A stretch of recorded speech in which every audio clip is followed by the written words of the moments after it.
Hey guys, after the update, AP Shaco is a lot better again. I intentionally didn't say viable because I know you guys don't like it when I say that. But I just feel like before he wasn't half as good as he is now. So I thought I'd make a little guide and show you how I play him. Let's get started.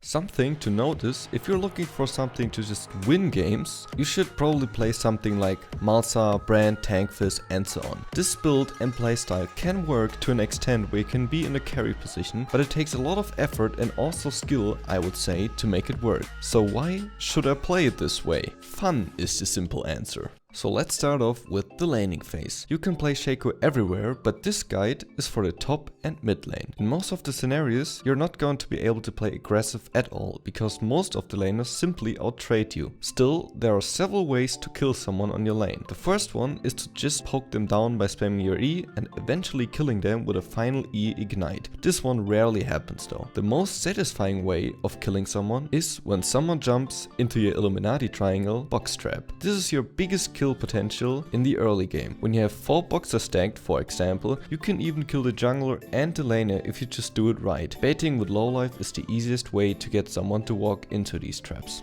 While doing so, you should only use your Q to get away, or only to initiate if you are 100% certain that you're able to kill the person you're aiming for. And if it's even worth killing him, with the possibility being up that you get killed for that action. The last option is everything combined, of course. Putting down your boxes beside enemies, eating them and forcing your clone onto them until it explodes. And, of course, the reason why I think he's way better again now, proto belting after you get visible and sheen proc from your Q. Other than that, just react to things happening around you and have map awareness. If you use teleport like I do, even more. Always have your eyes open to pick up some kills somewhere on the map. In team fights, try setting up boxes in the backline and pick out low health or squishy targets. For skilling order, I choose to go for bursty playstyle because the boxes are not that reliant, I feel like.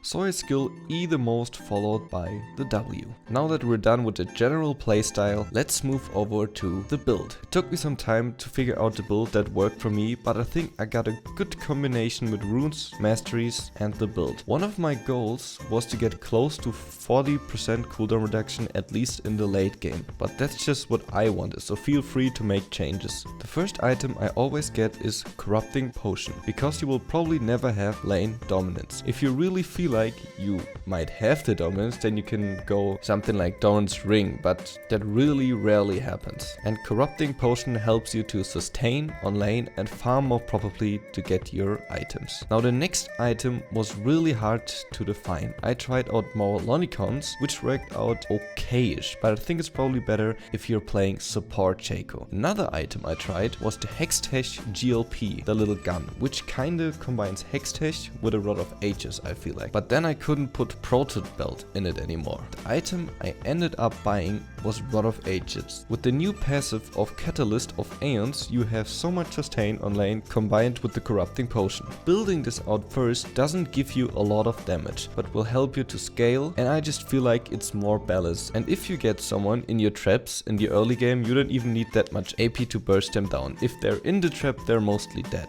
After the Rod of Ages, I built the Hextech Proto Belt. I tried building it as first item, which works too, but the extra AP damage on the active and also the mana and sustain from Rod is way better. And of course, you get the scaling from Rod of Ages that you should always build early. So after we finish those 2 items, you're in a really stable situation where you should be able to kill 8 carries and some squishy mages fairly easy. After these, we're looking for more proc items. I went with buying Lichtbane and Luden's Echo. When you're at this state of the build, you should be able to kill 80 carries with a Q, the Sheen proc and a single E, which also procs the Luden's Echo. And if that's not enough, you still got your trusty proto belt to help you out. It can also be useful to dodge things like Vel'Koz E-Knockup. It can't go over walls though, so don't be fooled. After these items, you can buy either more AP with Rabadons, some tankiness with Rileys or Zhonya's, and so on. Just adapt to the situation. Now, moving over to the runes and masteries. If you paid attention to the items, you know by now we have 20% cooldown reduction, so we still need 20 to get to 40. For runes, I use 9 scaling cooldown reduction and 9 seals of scaling ability power. If you feel like you don't need the extra cooldown or you don't like the scaling AP, I had normal AP before but I liked scaling more, you can switch them out to full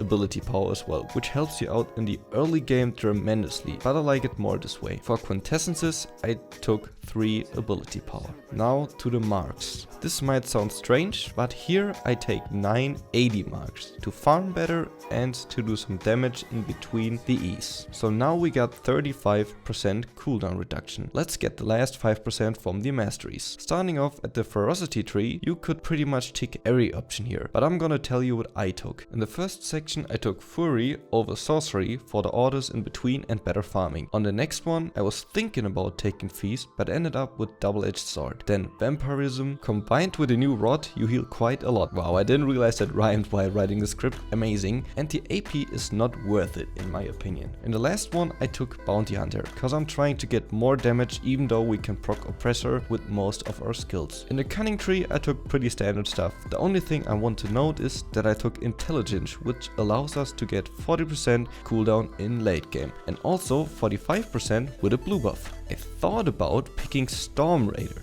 because late game it's kinda nice to burst an AD carry and then swoosh away, but I think Thunderlords is still more useful. So this kinda wraps up my guide. I'm pretty sure a lot of people will disagree and play him a lot differently than I do, and maybe this is not the optimal way, but it's the way I had the most success and fun with. Write me in the comments below what you think could be better, and of course your opinions on everything I said as well. Hope you're having an amazing day. Try out AP Shaco and tell me how it went. Goodbye.